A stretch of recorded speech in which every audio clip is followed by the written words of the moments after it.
My house stands at the edge of the world, or so it feels. It's the last outpost of civilization before the great dark forest takes over. I bought this place for solitude, for a chance to escape the noise of the city. But this silence is different. It's heavy.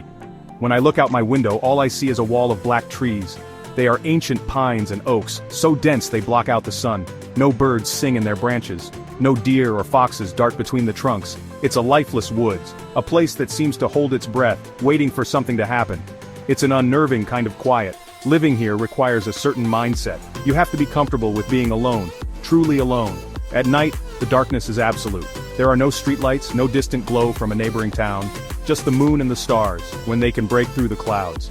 I've spent countless hours staring into that blackness from my living room window. I tell myself it's peaceful, but there's a primal part of my brain that screams otherwise. It's the kind of deep, consuming darkness that feels like it could swallow you whole. It's a constant battle between logic and instinct.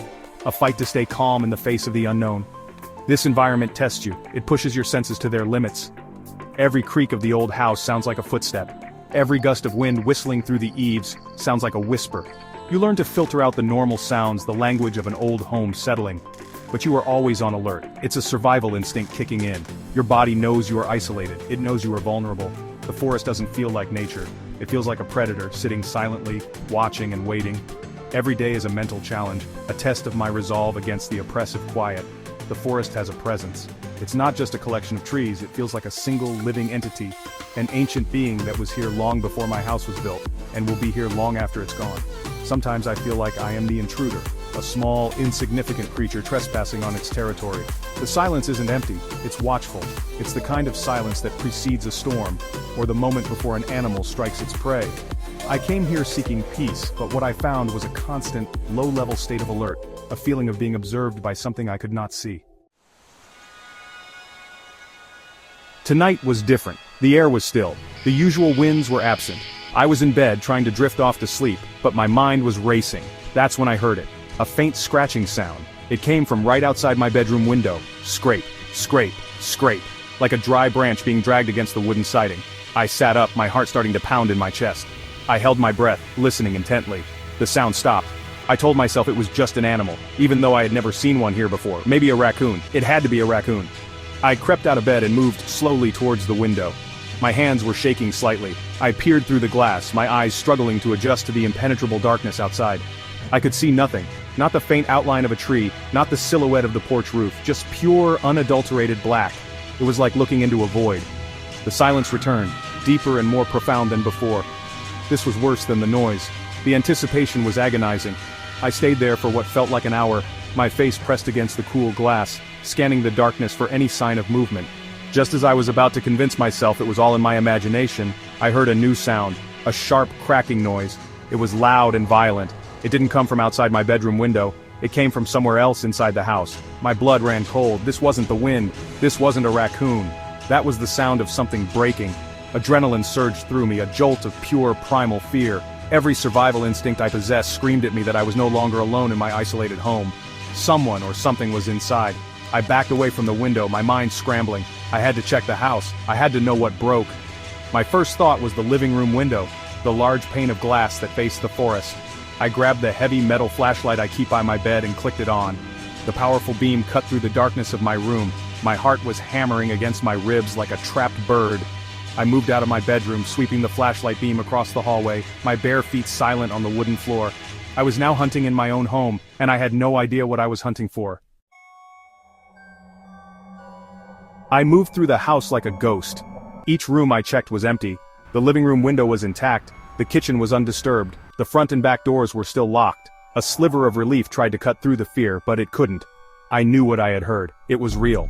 There was only one place left to check, the basement. The door was at the end of the hall. I never go down there. It's a dark, damp space filled with old furniture and spiders, a place I actively avoid. I reached for the doorknob, my hand hesitating for a moment before turning it. The old wooden door groaned open, revealing a set of steep, narrow stairs descending into absolute blackness. A cold, musty smell rose up to meet me, the scent of damp earth and decay. The light switch at the top of the stairs had never worked. I pointed my phone's flashlight down into the abyss, but the beam seemed weak, swallowed by the oppressive dark. I took the first step. the old wood creaking loudly under my weight. Each step was a conscious decision, a battle against the instinct screaming at me to run, to get out of the house and never look back. As I descended deeper, the air grew colder. The silence down here was different. It was thick and heavy, muffling the sound of my own frantic breathing. My flashlight beam danced across the concrete floor, revealing cobwebs hanging like shredded veils and stacks of forgotten boxes. I reached the bottom of the stairs and stood still, listening. Then I saw it.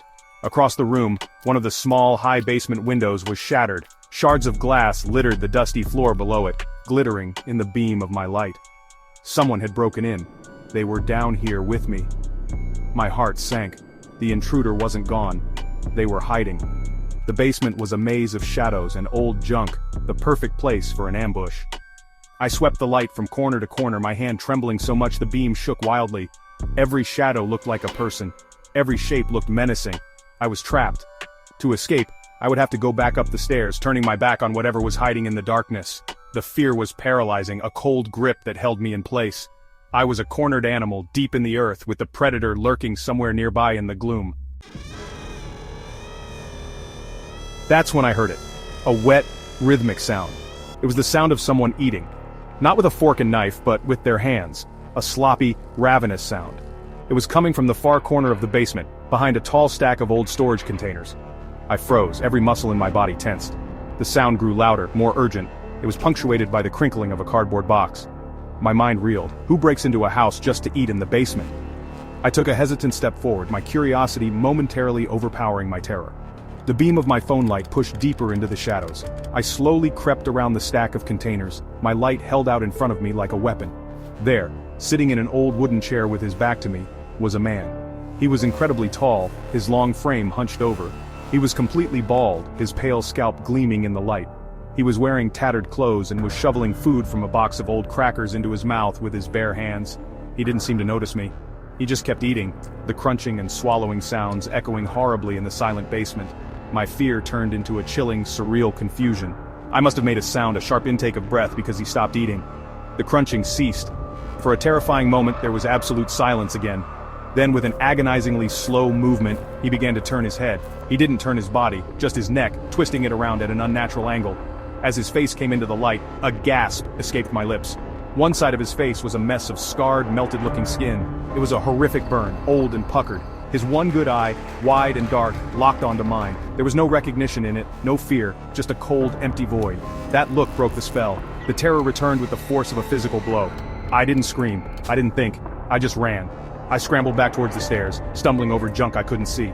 I could feel his gaze on my back, a tangible weight pushing me forward. I flew up the stairs, burst through the basement door, and slammed it shut, fumbling with the lock.